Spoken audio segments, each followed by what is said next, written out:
hari ke-50. Hari ke-50 adalah, kalau di dalam perjanjian lama hari yang ke-50 itu diperingati sebagai hari buah sulung. Hari di mana bangsa Israel mendapatkan firman di Gunung Sinai. 10 loh batu itu diberikan oleh Allah kepada Musa di Gunung Sinai. Itu hari ke-50 setelah bangsa Israel keluar dari tanah Mesir. Jadi hari ke-50 2 loh batu diberikan sebagai ketetapan untuk bangsa Israel. Dan kemudian setelah itu saudara, di dalam perjanjian baru, hari Pentakosta kita peringati sebagai hari di mana Roh Kudus dicurahkan. Hari ke-50 setelah Yesus naik ke sorga. Bukan setelah Yesus disalibkan ya saudara. Setelah Paskah, hari Paskah, hari di mana hari di mana Yesus naik ke sorga. Setelah Yesus naik ke sorga, kita memperingati hari Pentakosta, hari pencurahan Roh Kudus, hari ke-50 setelah kebangkitan Kristus.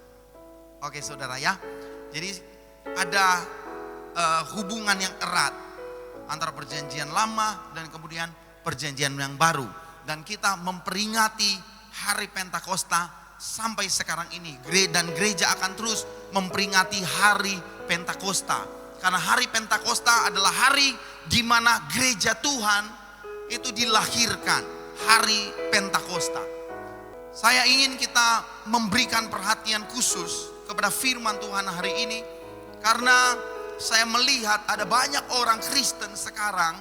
Banyak orang Kristen memperingati hari Pentakosta. Datang di rumah Tuhan, beribadah di hari Pentakosta. Tetapi sebenarnya kita tinggal merayakan saja. Kita hanya merayakan hari Pentakosta, hari di mana Roh Kudus dicurahkan. Padahal saudara, kalau kita melihat hari Pentakosta adalah awal dari kehidupan yang baru. Katakan kehidupan yang baru. Kehidupan dalam kuasa Roh Kudus setiap hari. Jadi hari Pentakosta adalah awal dari kehidupan yang baru. Kehidupan di dalam kuasa Roh Kudus setiap hari. Katakan setiap hari. Setelah hari Pentakosta di mana Roh Kudus dicurahkan di dalam Kisah Para Rasul, maka itu adalah awal di mana kehidupan orang Kristen, dia tidak berjalan sendiri, tetapi dia berjalan bersama dengan kuasa Roh Kudus setiap hari. Setiap hari saudara. Dan banyak orang Kristen, orang percaya miss poinnya, kadang hilang. Kita lupa bahwa hari Pentakosta adalah hari di mana awal yang baru kita orang percaya berjalan di dalam kuasa Roh Kudus setiap hari. Apakah kita hidup setiap hari dengan kuasa Pentakosta, atau kita hidup dengan berjalan dengan kuasa kesanggupan kita setiap hari, kemampuan kita setiap hari? Ya, Yesus sudah naik ke sorga, ini waktunya saya akan bekerja. Dan kemudian kita lupa bahwa ada kuasa yang menyertai kita setiap hari yang telah diberikan oleh Tuhan. Dan saya percaya saudara, hari Pentakosta, kuasa Roh Kudus adalah kuasa yang sanggup mengubahkan kehidupan kita. Katakan mengubahkan. Bukan hanya membuat kita menangis. Banyak orang merasakan hadirat Roh Kudus kalau orang datang menyembah Tuhan atau ada di persekutuan pribadi, dan kemudian kita mengunci pintu dan kita menyembah, mulai menaikkan pujian kepada Tuhan, dan kemudian ada tetesan air mata, ada sukacita dan damai sejahtera di dalam hati kita. Kita berpikir, ini di mana saya merasakan jamahan Roh Kudus. Tetapi kebenarannya adalah Roh Kudus menyertai kita setiap saat, setiap waktu di dalam kehidupan kita. Mari kita lihat saudara, Kisah Para Rasul pasalnya yang kedua, Kisah Para Rasul pasal yang kedua, ayat yang pertama sampai dengan ayat yang keempat. Kisah Para Rasul 2 ayat yang pertama sampai dengan ayatnya yang keempat. Firman Tuhan berkata begini: ketika tiba hari Pentakosta, Semua orang percaya berkumpul di satu tempat. Tiba-tiba turunlah dari langit suatu bunyi seperti tiupan angin keras yang memenuhi seluruh rumah di mana mereka duduk. Dan tampaklah kepada mereka lidah-lidah seperti nyala api yang bertebaran dan hinggap pada mereka masing-masing. Maka penuhlah mereka dengan Roh Kudus, lalu mereka mulai berkata-kata dalam bahasa-bahasa lain seperti yang diberikan oleh Roh itu kepada mereka untuk mengatakannya. Saudara yang dikasihi Tuhan, Pentakosta adalah saat di mana kuasa Roh Kudus mengubahkan orang yang biasa menjadi orang yang berjalan di dalam kuasa Roh Kudus, menjadi orang yang membawa kabar sukacita dengan penuh kuasa. Petrus ketika dia diurapi dengan Roh Kudus, dipenuhi dengan Roh Kudus, maka dia dengan berani dia berdiri. Saudara, Petrus itu sebenarnya dia pengecut, saudara. Ya, dari mana saya tahu? Ya dari perkataan Yesus sendiri. Oh, kita Tuhan, kalau Tuhan mau disalib, saya orang yang pertama yang akan maju. Yesus bilang, sebelum ayam berkokok engkau telah menyangkal aku 3 kali.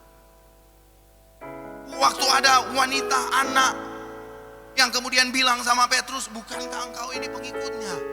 Engkau selalu ada bersama. Enggak, aku tidak mengenal dia. Dan setelah Yesus kemudian disalibkan, setelah hari kebangkitan, dia bersembunyi bersama-sama dengan murid-murid yang lain. Tetapi ketika dia mengalami kuasa Roh Kudus, maka hidupnya berubah. Dari penakut, dia berdiri dan kemudian dia berbicara tentang nama Yesus. Nama yang dia pernah tolak sebelumnya, tetapi kemudian dia berdiri dan kemudian 3.000 orang diselamatkan di hari Pentakosta. Ketika kita mengalami kuasa Pentakosta, maka orang yang penakut, orang yang tanpa tujuan, orang yang baru kehilangan pegangan, dia bisa diberikan kuasa, diberikan keberanian, dia bisa diberikan tujuan, arah yang jelas, dia bisa diberikan iman yang kuat untuk berdiri teguh atas kebenaran firman Tuhan. Kalau saudara punya iman mulai goyah, saudara mulai takut di hari-hari ini, saudara mungkin kehilangan tujuan. Saya berbicara dengan beberapa orang dan kemudian karena saya juga bilang, kalau ada pokok doa, tolong sampaikan disampaikan kepada kami, karena kami akan berdoa. Dan kemudian ada beberapa orang yang saya lihat bilang, saya mau bikin usaha bisnis ini, saya mau bikin usaha baru ini. Oh, saya pastor, saya mau coba lakukan ini, lakukan itu, lakukan A, B, C, D. Kadang kita kehilangan arah tujuan karena ada tekanan-tekanan hidup. Tetapi kuasa Pentakosta sanggup memberikan kita arah dan tujuan dan memberikan kita keberanian. Yang percaya bilang amin. Dan kuasa Pentakosta yang bekerja di dalam diri Petrus juga dia bekerja di dalam diri kita sekarang ini. Di dalam dirimu sekarang ini kuasa Roh Kudus bekerja. Yang percaya bilang amin. Saudara, memang benar. Waktu saya mempersiapkan khotbah di Mitra, khotbah saya tentang berjalan dalam kuasa Roh Kudus setiap hari. Saya bilang, Tuhan, saya berdoa, saya bilang, Tuhan, ini kok DP judul terlalu gampang, terlalu umum, berjalan dalam kuasa Roh Kudus setiap hari. Semua orang tahu dan semua orang juga tahu bahwa dia harus berjalan dalam kuasa Roh Kudus. Tapi kemudian ada pernyataan dan perkataan yang turun dan kemudian bertanya kepada diri saya sendiri. Pertanyaannya begini, saudara. Banyak orang Kristen percaya Roh Kudus, tetapi orang Kristen kadang tidak percaya kuasa Roh Kudus itu bekerja setiap hari. Kita percaya ada Roh Kudus, tapi kita tidak percaya kuasa Roh Kudus sanggup bekerja setiap hari. Ayo kita tanya diri kita. Saya sendiri langsung ditegur, langsung bilang, kamu aja betul, kamu percaya Roh Kudus punya kuasa, Roh Kudus sanggup melakukan pekerjaan yang hebat, yang besar. Tetapi kamu sendiri tidak percaya bahwa Roh Kudus bekerja di dalam perjalanan kehidupanmu setiap hari. Buktinya kamu berusaha, terkadang lebih banyak kamu berusaha sendiri daripada kamu mengandalkan Roh Kudus. Ayo kita jujur dengan diri kita. Apakah kita berjalan di dalam kuasa Roh Kudus setiap hari? Petrus berjalan di dalam kuasa Roh Kudus setiap hari. Kalau kita baca kisah Petrus, maka kita akan menemukan dialah orang yang kemudian disalib terbalik. Kaki di atas, kepala di bawah. Rasul Petrus rela disalib. Karena kenapa? Karena dia mengalami kuasa Roh Kudus bekerja di dalam hidupnya. Kalau saudara mengalami kuasa Roh Kudus, saudara gak akan takut apapun. Saudara akan tetap melangkah dengan iman, maju dan percaya bahwa kuasa Roh Kudus ada bersama dengan saya dan dia akan terus bekerja setiap hari. Yang percaya bilang amin.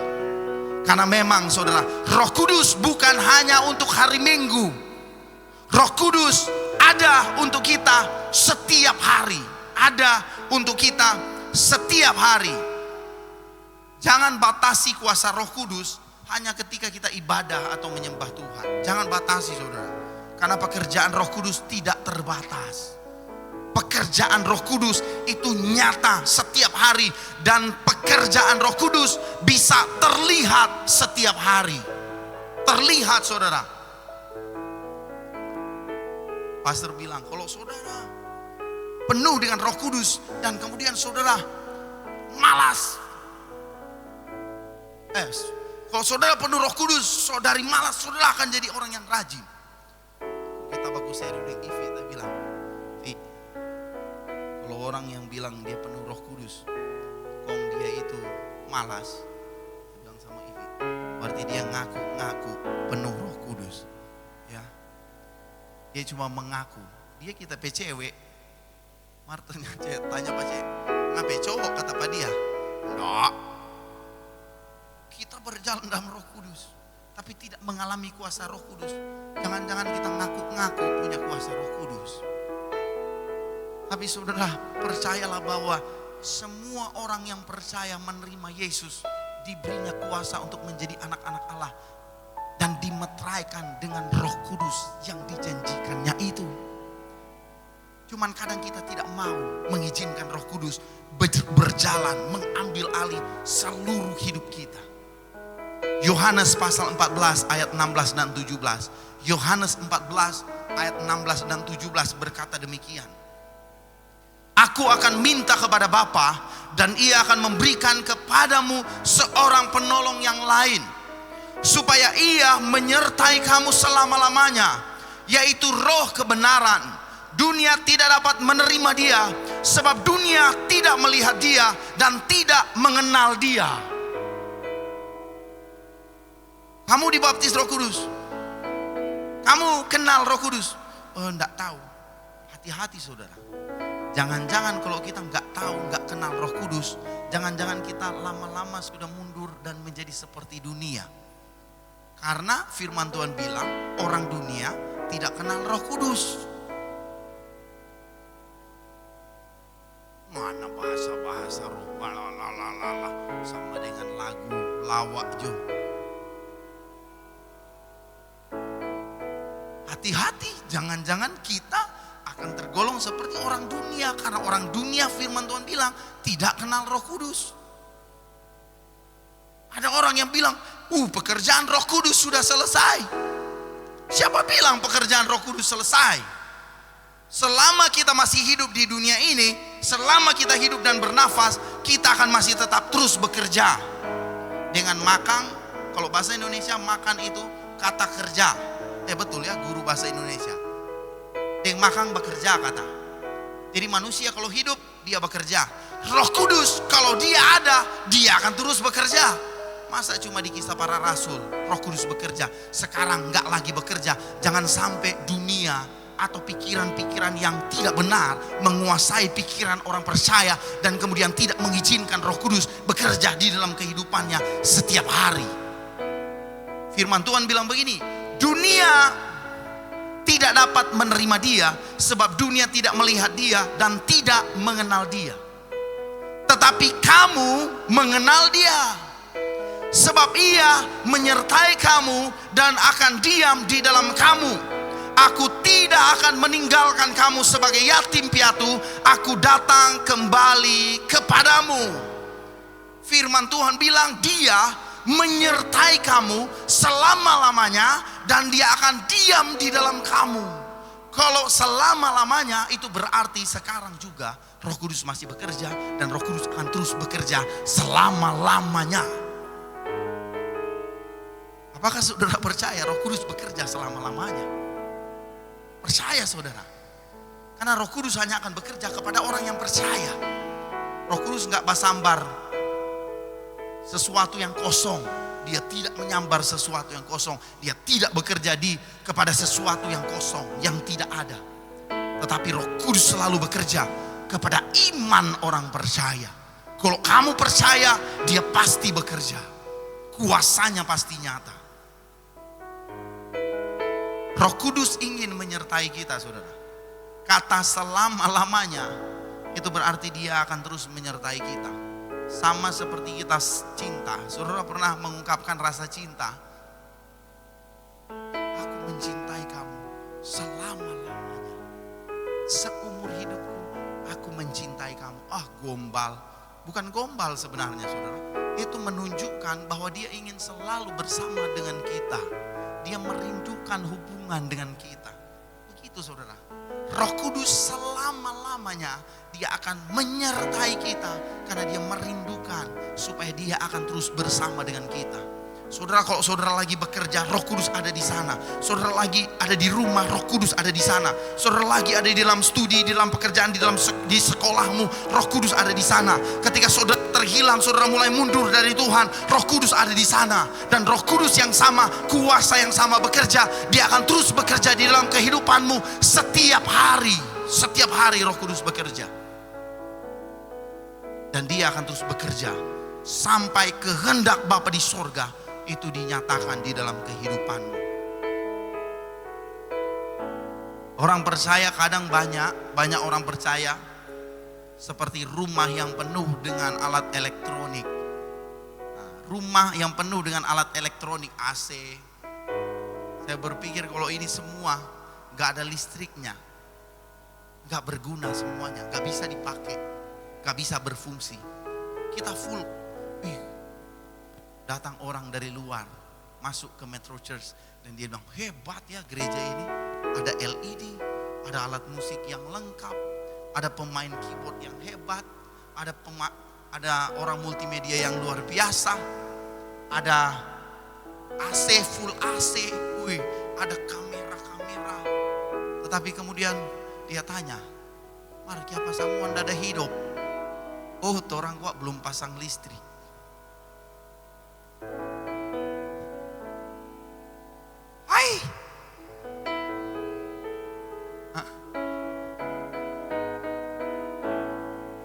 Dia bukan geleng kepala. Kalau dia pebisnis dia akan bilang, kita kasih juga tapi gedung kosong ada listrik. Mar nggak ada ini semua, nanti pasang listrik ini, gedung ini. Bagaimana? Itu aneh, nggak masuk akal. Banyak orang bilang, Roh Kudus itu nggak masuk akal. Kamu yang nggak masuk akal. Kalau kamu mengenal Roh Kudus masuk akal. Dan kalau kita nggak mengizinkan Roh Kudus bekerja, maka kita kehilangan akal. Kita harus mengizinkan Roh Kudus bekerja, karena dia bekerja di dalam kehidupan kita setiap hari. Karena saudara perlu tahu, saudara perlu mengerti bahwa tanpa Roh Kudus kita tidak akan bisa melakukan apa-apa. Tanpa Roh Kudus, sekuat apapun kita berusaha, kita tidak bisa melakukan apa-apa tanpa Roh Kudus. Kita bekerja, kita melakukan segala sesuatu, tapi sepertinya mati. Tidak ada sesuatu yang terjadi. Kita berusaha sudah 10 langkah, mundurnya 11 langkah. Sepertinya hidup saya begitu jo, tidak ada perubahan, gak ada sesuatu yang bermakna, gak ada sesuatu yang bekerja, gak ada kuasa yang menyertai saya. Orang percaya. Mau bilang tidak percaya semua ibadah dia datang. Sekalipun orang tua, dia datang next gen hari Jumat, dia datang MHK hari Sabtu, dia datang ibadah raya serve 1, dia datang ibadah raya serve 2, dia datang di connect group. Kalau ada pelayanan-pelayanan yang lain, dia selalu datang. Mau bilang tidak percaya. Tapi kenapa kita stuck? Gak bisa melakukan apa-apa. Mungkin kita karena Roh Kudus. Pastor bilang jangan mungkin. Memang betul saudara, jangan mungkin. Moga-moga itu gak ada di kamus. Tetapi kalau saudara mau melihat sesuatu terjadi dalam hidupmu, maka izinkan kuasa Roh Kudus bekerja di dalam hidupmu. Bekerja Roh Kudus di dalam hidupku. Roma 8 ayat 11. Roma 8 ayat 11 berkata demikian. Roma 8 ayat 11. Dan jika roh dia yang telah membangkitkan Yesus dari antara orang mati diam di dalam kamu, maka ia, Roh Kudus Bapa yang telah membangkitkan Kristus dari antara orang mati akan menghidupkan juga tubuhmu yang fana itu oleh rohnya yang diam di dalam kamu. Oh, ini berita besar saudara. Berarti kalau selama ini saya merasa hidup, saya mati, seperti mati, saya perlu Roh Kudus. Dan Roh Kudus yang saya butuhkan ada di dalam saya. Kuasa Roh Kudus, kuasa yang membangkitkan. Kalau Yesus Kristus bisa dibangkitkan, hidup kita juga bisa dibangkitkan. Usahamu dibangkitkan, karirmu dibangkitkan, hidupmu yang terasa kosong mati dibangkitkan. Karena ada kuasa Roh Kudus. Orang Kristen banyak gak percaya memang. Orang kadang lebih percaya setan daripada Roh Kudus. Ya betul ya. Kalau bajalang, kalau sendiri, bahkan di gereja saudara, kita lebih percaya setan daripada Roh Kudus. Anak MHK ada baru cerita tadi pagi, lalu ke saya, dan kemudian bilang, "Lu ada bau goreng pisang," kata. Waktu pisang ada taruh di meja. Ada 1 biji lagi pisang goreng. Memang ini om ini suka pisang goreng ternyata. Setelah mereka keluar ke dapur, orang balai itu pisang sudah ada.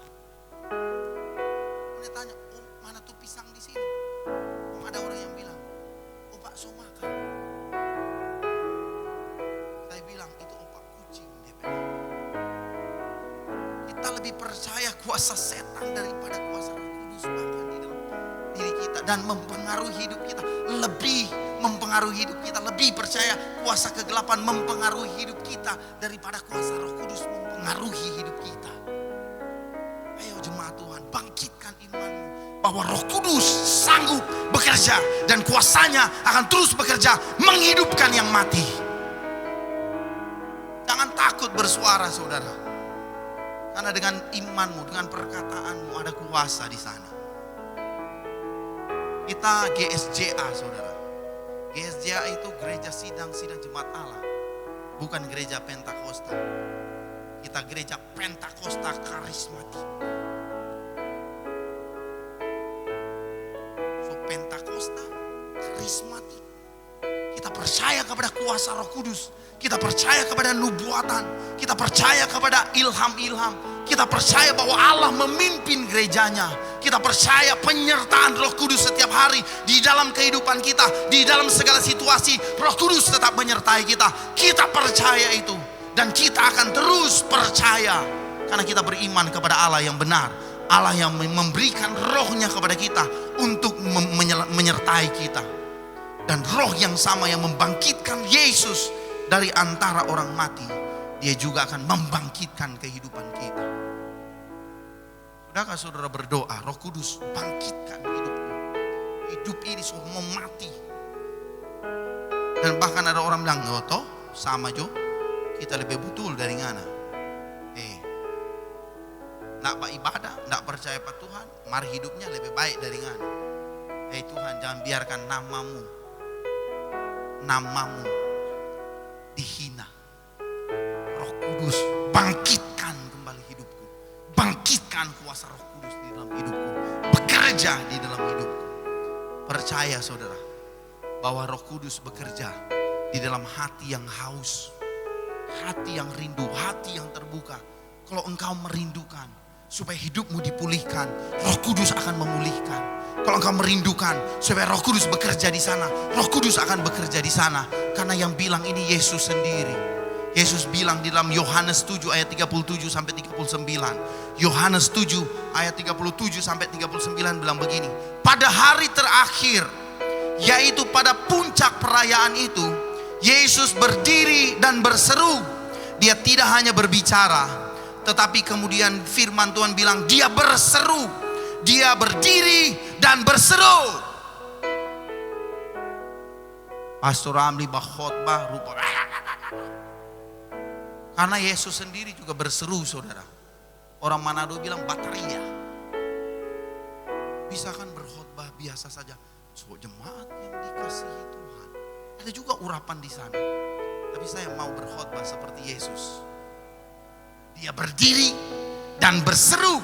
Kemudian dia berkata demikian.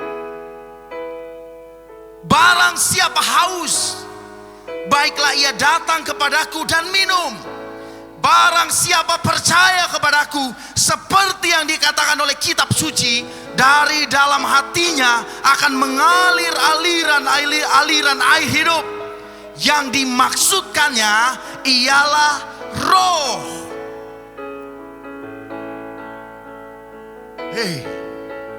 Yang dimaksudkannya ialah roh yang diterima oleh mereka yang percaya kepada Yesus. Sebab roh itu belum datang karena Yesus belum dimuliakan. Setelah Yesus naik ke sorga, Yesus duduk di sebelah kanan Allah Bapa, Yesus dimuliakan. Yesus dimuliakan, Roh Kudus bekerja di dalam diri kita, dan semua orang yang haus percaya kepada Yesus, dia menerima aliran air hidup. Saudara harus percaya, saudara. Kalau saudara haus akan Tuhan, haus akan Roh Kudus, saudara akan dialiri aliran air hidup. Sebentar kita akan berdoa saudara.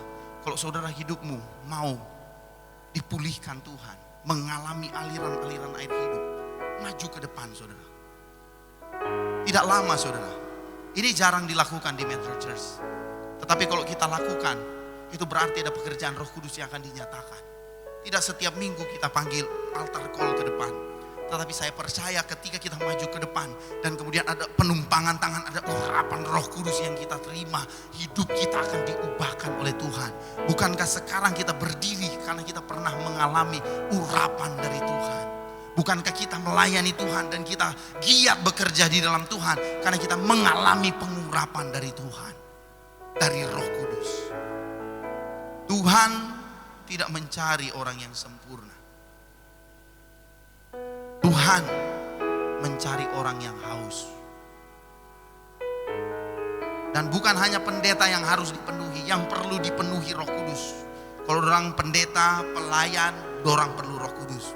Kalau orang nggak perlu, saudara, di dalam perjanjian lama sebenarnya yang perlu Roh Kudus lebih banyak kepada mereka yang ada di dunia kerja, yang diutus keluar. Kita butuh Roh Kudus karena kita berperang bukan dengan darah dan daging, tetapi dengan penguasa-penguasa di langit. Saudara nggak bisa bekerja sendiri, saudara nggak bisa berusaha berperang sendiri, apalagi saudara mau mengalahkan penguasa-penguasa udara. Kalau penguasa-penguasa udara yang kita lawan, roh-roh jahat di udara yang kita lawan, kuasa roh harus dikalahkan dengan kuasa Roh Kudus. Betul saudara. Yang tidak kelihatan itu sebenarnya ada dan kita tahu. Dan bukankah ini semua hasil dari yang tidak kelihatan? Dan kalau kita punya peperangan di alam roh, kita butuh Roh Kudus untuk berperang bersama dengan kita. Dan kalau Roh Kudus berperang bersama dengan kita, siapa yang dapat mengalahkan kita? Pentakosta tidak hanya sejarah. Pentakosta adalah kuasa Roh Kudus yang bekerja untuk pribadimu setiap hari. Haleluya.